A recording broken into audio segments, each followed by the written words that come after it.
একদিন এক গ্রামে একটি বিড়াল ছিল, তার নাম ছিল ম্যাও। সে ছিল খুব কৌতূহলী ও খেলাধুলা পছন্দ করত।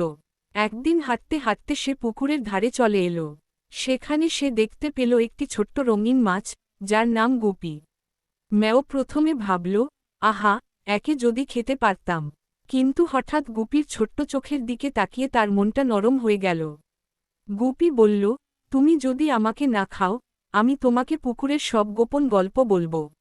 ম্যাও অবাক হয়ে বলল, গোপন গল্প? কী রকম? গুপি হেসে বলল, এই পুকুরে একবার এক সোনার রাজমাছ এসেছিল, তার পিঠে ছিল মণিমুক্ত। আরও অনেক কিছু জানো আমি। সেদিন থেকে ম্যাও আর গুপি হয়ে গেল ঘনিষ্ঠ বন্ধু।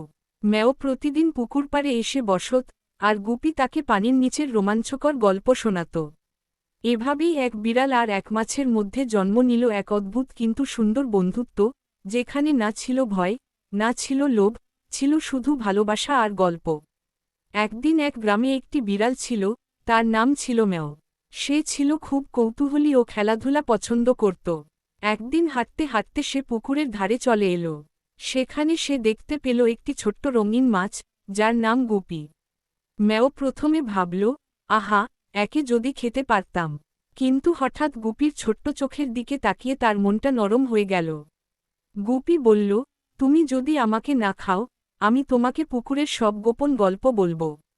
ম্যাও অবাক হয়ে বলল, গোপন গল্প? কী রকম?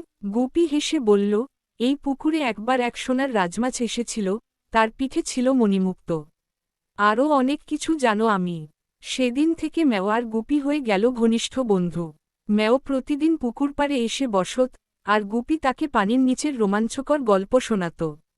এভাবেই এক বিড়াল আর এক মাছের মধ্যে জন্ম নিল এক অদ্ভুত কিন্তু সুন্দর বন্ধুত্ব, যেখানে না ছিল ভয়, না ছিল লোভ, ছিল শুধু ভালোবাসা আর গল্প।